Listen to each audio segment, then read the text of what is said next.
kita memang sedih nengok anak tuh lari di samping-samping tuh. Tak bisa kita bayangkan, sedih itu. Tahu, kampung kami itu kan hak milik kami pribadi. Kalau kampung kami dah dimasuk proyek itu, sumber kami gimana? Sebab itu tempat kampung adat Melayu kami, leluhur kami. Kalau kampung kami dah habis, kemana kami nak pergi nanti? Kembali lagi di podcast Kopi Sore dari Transparansi Internasional Indonesia. Saat ini Transparansi Internasional Indonesia sedang kedatangan tamu rekan-rekan dari Pulau Rempang yang mengalami penggusuran akibat PSN Rempang Eco City. Di samping kiri saya ada 2 orang warga Rempang. Silahkan berkenalan. Baik, perkenalkan nama saya Ruslan. Saya dari Rempang. Saya tempat tinggal asli saya di Sembulang Tanjung. Dengan Mas Ruslan ya, Ya. dari Sembulang Tanjung, Pulau Rempang, dan ada Nenek siapa? Siti Hawa dari Pasir Merah. Nenek Siti Hawa dari Pasir Merah, Pulau Rempang. Nah, sowan rekan-rekan Rempang di Transparansi Internasional kali ini ingin berbagi berbagi perjuangan mereka, menceritakan perjuangan mereka di Rempang, apa saja yang sudah dilakukan, dan mereka semingguan ini ke Jakarta, nanti akan berbagi di Jakarta kepada siapa mereka mendatangi siapa saja. Nah, nanti mungkin bisa sharing ke kami, Mas Ruslan dan Nenek Siti Hawa. 18 Agustus 2023, kerusuhan terjadi di Pulau Rempang. Ratusan aparat mengepung pulau ini dan kerusuhan terjadi. Anak-anak sekolahan berhamburan, warga yang sedang di rumah berhamburan, dan ini sangat memekikkan hati. Nah, di sore hari ini, di kesempatan hari ini, kita akan mendengarkan cerita dari kawan-kawan di Rempang seperti apa kondisi waktu itu terjadi. Mungkin bisa diceritakan, Nenek, saat itu kondisinya seperti apa? Waktu kejadian tanggal 7 itu, nenek masih di dapur umum di Sempang dapur 6. Tahu kami sekira jam 8, jam 9 gitu, datanglah tim dari terpadu ke jembatan 4. Jadi orang tuh tetap mengadang. Tiba-tiba orang tuh mengadang dengan ramai. Tahu-tahu dia bawa alat gas air mata sama tembakan. Jadi kami memang agak panik lah waktu itu. Tak masuk akal kan pemerintah kita mau bunuh kita dengan hari itu juga. Tapi hanya Allah aja tahu, anak tuh masih sekolah. Orang masih dia guru-guru masih ngajar anak sekolah. Orang-orang di situ juga mana di rumah jualan tuh anaknya di ayunan. Tiba-tiba dia pakai tong. 1, 2, 3 itu kayak apa lah, kayak asap kebakaran tuh. Tak masuk akal lah, terkejut lah. Jadi tak tahulah, kami di dapur umum tuh masih dengar diserang jembatan 4. Jadi banyak juga lah yang dari situ pergi juga lagi kan. Tapi namun kita tak ada apa kan. Jadi ngadang pun banyak yang tak berdaya lah. Yang banyak yang mengadang-adang anak-anak muda di situ. Tak bisa semua, banyak ditangkap di situ juga 8 orang. Jadi anak-anak sekolah tuh berkeliaran itu, kita memang sedih nengok anak tuh lari di samping-samping tuh. Tak bisa kita bayangkan, sedih itu. Jadi kami di Masih Sempang nih, itulah dia sampai nak masuk juga di kantor camat. Jadi tetap mengadang, orang tuh tetap mengadang, walau macam mana tetap mengadang, kami mengadang orang-orang, kami kan ramai. Jadi mengadang, ada pohon kayu ditumbang, kontainer ditaruh jalan, tak masuk akal kontainer besar bisa diangkat. Berpuluh-puluh di jalan-jalan ditangkap. Sampai di Sungai Raya masih diadang. Sampai agak-agak jam 6, lama juga dia buang-buang barang. Jam 6 diadang lagi di Sungaraya. Jadi kami tetap mengadang semua tuh. Ibu-ibu tak ingat lagi apa-apa lagi. Tak ingat mati lah pokoknya. Tetap mengadang kami, tetap mengadang di jalan taruh ban. Ada buat-buat alat-alat mana yang kita bisa lah kan melawan dia orang tuh. Sampai agak-agak 6:30, dia sampai di Sempang Sungaraya tuh. Dia sampai masuk ke dalam, dia patah balik. Dia meragu juga, dah agak malam kan. Jadi balik. Besoknya datang lagi. Belum jam 9 juga datang lagi. Itu tak jaga lagi. Bebas saja lah, kata yang umat dibebas saja lah. Kita melawan tak bisa juga. Tambah ramai. Jadi dia orang meragu juga datang situ sebab lagi ada ban kan. Ramai. Jadi dia bilang kata yang bapak tuh masuk aja lah, tak ada jaga lagi, tak ada apa-apa lah. Ragu juga nak melangkah itu ban. Jadi nenek ni ada situ. Nenek pergi sana, masuklah. Kalau memang niat nak masuk, nak ngambil merampas tempat kami, masuklah. Kami tak berdaya.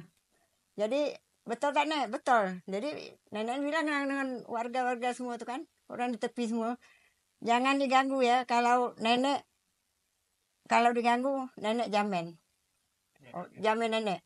Jadi orang tu diam aja lah, nenek jamin. Jangan tembak, jangan diserang lah. Jadi sampailah ke kantor camat, tem terpadu tu hari Jumat. Sampai di situ, mama ini masih nyerang juga. Habis semua pemerintah yang di luar-luar, polisi, TNI. Kata mama kan, kalian melindungi masyarakat. Tiba-tiba sekarang ini apa awak melindungi yang kami kena zalim? Kami dizalim itu sekarang tuh. Jadi Nenek Siti Hawa ini merupakan saksi kerusuhan yang terjadi tanggal 7 September 2023 yang mana di kampungnya dikepung ratusan aparat gabungan. Ya. Diarak dengan nenek satu orang di depan. Oke. Terima kasih Nek ceritanya. Nah, kenapa bisa ada aksi pengepungan di kampung Nenek Siti Hawa ini? Mungkin Bang Ruslan bisa cerita latar belakangnya kenapa bisa aparat itu mengepung kampung-kampung di Pulau Rempang. Ya sebenarnya begini ceritanya kan, kami kan sebenarnya dari awal dari dulu memang nggak pernah tahu bahwa kampung kami ini ada sejenis dikuasai oleh BP Batam gitu lahan kami punya ini. Kami tak tahu sama sekali. Yang kami tahu kampung kami itu kan hak milik kami pribadi. Hal dasarnya dari nenek moyang kami. Sudah lama tinggal di situ kan. Terus tiba-tiba datanglah isu bahwa BP Batam akan mematok lahan-lahan yang ada di kampung kami ini. Ya kami tiba-tiba ya agak terkejut gitu. Nah terus kami berjagalah, mulai berjagalah beraktivitas, khawatir ada semua ada. Pas tiba tanggal 7 Septembernya, tim terpadu pun datang di jembatan 4. Kami pun ya dapat itu juga malamnya kan. Turun, kami berjaga di jembatan 4. Ya nengok udah ratusan ribuan kami pun dah tak ini lagi tak ngitung lah. Yang betul yang jelas tuh ramai lah orang-orang tim terpadu di situ. Orang itu untuk mengawal masukkan lahan di tempat kami. Ya jujur lah kalau kami yang punya lahan ya terus terang ya nggak mau lah. Lahan sudah nenek moyang kami tinggal udah lama di situ. Tiba-tiba mau dipatok, udah mau diambil kan. Kami pun berpikir juga habislah kampung kita ini. Hari besok habislah kampung kita bakalan diambil BP Batam ini. Kita mau tinggal di mana kan? Rumahnya tak ada, semua tak ada. Nggak mungkin lah. Jadi kami lawan di situ lah. Jadinya bentrok di situ tanggal 7. Pasca itu akhirnya kami pasang lah apa orang-orang kami kompak sama lah waktu itu lagi satu. Ya dari kontainer kami tutup di jalan. Terus pohon-pohon kayu kan tumbangkan supaya menghindari supaya jangan sampai aparat-aparat dan TNI ini yang mengawal pematokan dari BP Batam ini masuk ke tempat kami. Terus akhirnya sampai jam malam lah, jam 7 malam itu dapat informasi, mungkin orang tuh ada informasi dari atasannya nggak usah masuk lah ke kampung itu, udah malam mungkin kan, karena kami udah banyak siap juga di kampung kami tuh ya, berjaga-jaga juga kan, walaupun macam mana pun tempat kami tak boleh masuk gitu, tak boleh dipatok. Akhirnya besok paginya dapat informasi juga, akhirnya orang tuh dapat masuk tempat kami. Masuklah orang tuh bikinlah ini tempat padu tuh di kampung-kampung kami. Tinggallah kami pun udah panik-panik semua lah ceritanya pada hari itu. Ada dua kampung. Yang pertama, Kampung Pasir Merah, kampung halamannya Nenek Siti Hawa. Kemudian yang kedua, Kampung Sembulan Tanjung, Sembulang Tanjung, Kampung Sembulang Tanjung, kampung halamannya Ruslan. Mas Ruslan. Dan 16 kampung lainnya yang pada tanggal 7 September dikepung oleh aparat gabungan. Nah, konteksnya waktu itu di Rempang ini ada satu proyek strategis nasional akan dibangun Rempang Eco City, yang mana pada tahap pertama ini akan ada 5 kampung yang direlokasi. Rempang Eco City ini menghadirkan investasi yang sangat besar. Ada sekitar 381 triliun uang yang akan beredar di Rempang Eco City ini. Salah satu proyek turunan dari Rempang Eco City ini adalah investasi asal Cina, yaitu pabrik pasir silika yang akan dibangun di Rempang. Tujuan rekan-rekan dari Rempang ini datang ke Jakarta adalah untuk menuntut keadilan terkait proyek Rempang Eco City ini. Mungkin bisa dijelaskan Mas Ruslan dan Nenek Siti Hawa, apa tujuan datang ke Jakarta, kemudian sudah bertemu kemana saja? Kami datang dari Rempang karena kami tak dianggap pemerintah sana. Kami tak boleh bicara lagi. Kampung kami tetap nak diambil dia. Jadi kami jalan kemana lagi? Datanglah ABH, Wahi kan. Jadi kami dapat arahan dari dia orang. Jadi kami semangat lagi. Sampailah kami nak pergi di sini, apa yang kami nak tuju sini. Nah, jadi kami pergi ke sini. Apa yang Minta keadilan. apa yang menjadi tuntutan? Tuntutan kampung kami jangan masuk proyek itu, Pak. Sebab hancur nanti proyek itu. Sebab penghasilan kami memang laut, memang nelayan. Kalau kampung kami dah dimasuk proyek itu, sumber kami di mana? Sebab itu tempat kampung adat Melayu kami, leluhur kami. Kalau kampung kami dah habis, kemana kami pergi nanti? Anak-anak cucu saya tak mikir saya, Pak. Saya berakhir nanti kan. Tapi yang bawah-bawah nanti kemana? Di Batam, nak tempat mana? Dikasih rumah 45, tanah persegi 500, tanam apa? Nak pergi nelayan, kemana lagi? Jadi kami dah tak bisa lagi. Jadi kami tak nak kampung kami diambil, Melayu kami tak nak hilang, tak nak masuk Cina. Kalau masuk Cina, hancur kehidupan orang Melayu. Makanya kami sampai ke sini, cari solusi sini. Tak mendapatkan solusi di kampungnya. Iya, tak kami di ditanggap. kampung itu sudah jenuh kayaknya. Kami mengadu di pemerintahan waktu ini wali kota Batam, pemerintah wali kota Batam sana. Tak ada tanggapan sama sekali. Orang tuh ya bersikeras untuk merelokasi kami.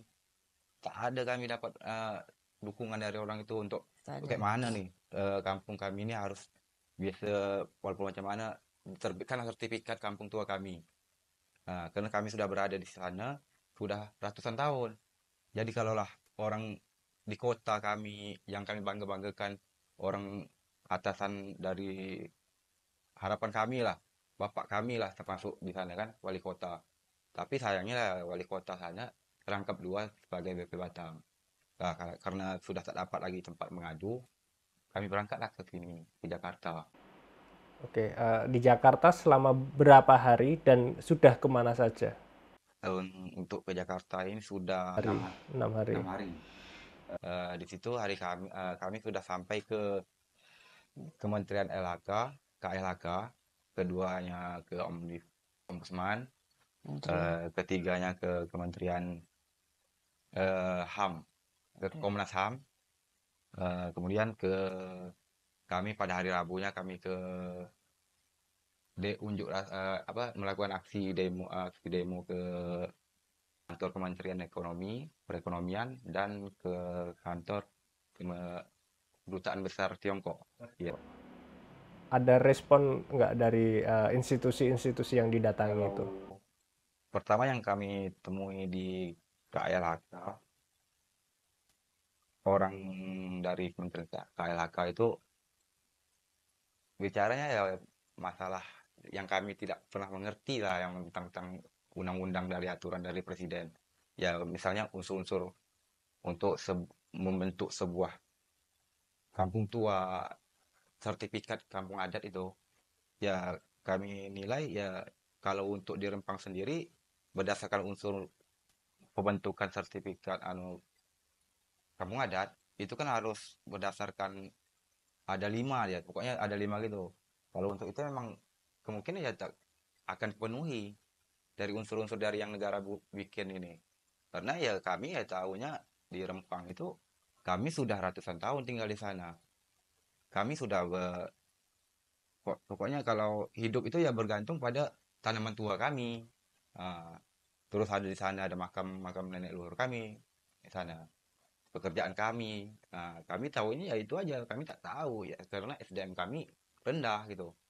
Yang kami tuntut itu ya kenapa sudah ratusan tahun kampung kami tetap mau digusur? Kan itu pertanyaannya. Makanya kami berkonsultasi ke sana minta melakukan kunjungan ke KLHK gimana kampung kami.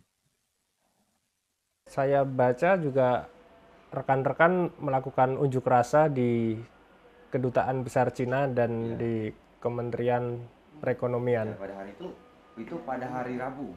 Apa tuntutan rekan-rekan?